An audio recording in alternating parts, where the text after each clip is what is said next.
Hi everyone, Crystal here. This is my commemorative speech called Andrew. In my lifetime, there have been many great men and women that have influenced the choices I have made. Some have made their own mark in history, and others have changed my life because of their influence. What if I had to pick only one? Just one person who influenced me? Changed my life? Who would I choose? Ronald Reagan? Oprah Winfrey? Or Stephen Hawking? My answer? None. None of those opened my eyes and made me want to grow as a person, to be the best person I could be. Sure, they made an impact on my life and helped paint the road to travel where I am now. But none have made me more ambitious, tenacious, and more perceptive than that of a little boy who called me Tissy. There were a total of 4 of us children, 2 boys and 2 girls. I was the second oldest in the family, but only if you were counting my twin sister and I as separate entities. I don't remember my reaction when my mom told us she was pregnant. I honestly don't remember her giving birth to him. All I recall is that I had an additional sibling, younger sibling. It looked like a normal baby and cried like a normal baby. It was just a baby. My mom decided to name him Andrew. At the age of 3, Andrew did not have much of a personality. In fact, it was always hard to understand him. He didn't talk, didn't really babble, and had a really bad temper. He did cry, but as he cried, he would bang his head on anything and everything, including the windows, the wall, the floor, anything. If he wasn't able to hit his head on anything, he would pick up the nearest object and just throw it. He even broke my sister's tooth one time.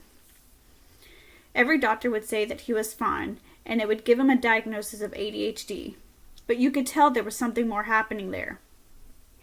When Andrew was almost 6, he was finally diagnosed with autism. My family focused on learning and implementing what was best for him. He was taught sign language, and for the first time we were actually able to communicate with him. He still couldn't talk very well, and when he did speak, it was really hard to understand him. He would make up his own language, play with objects that weren't there, and even spoke to himself. Andrew was to some different, but to me, my brother was very unique. I wanted to protect him, not only from himself, but from the world outside his walls. Once I woke up in the middle of the night and noticed a weird light coming from the living room. I went to see what it was. I walked into the dark living room and just froze, my heart racing. There were no lights on. The light I saw was coming from the front porch. The front door was wide open. I was terrified. Andrew had walked out of the door and outside in the middle of the night. My heart sank at the thought of never seeing him again, and the thought of something happening to my little brother. I ran at the door and started screaming out his name, hoping he hadn't gone too far. I could see nothing. The wind was the only sound I could hear. I had began to panic. Andrew was gone. At that moment, I felt I would never see him again.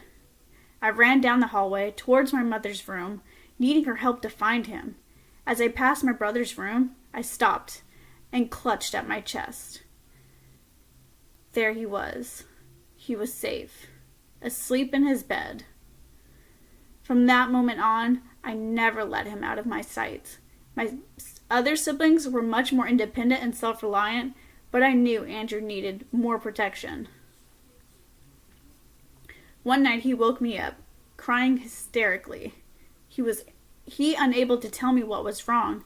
I just did my best to read his body language and study his environment.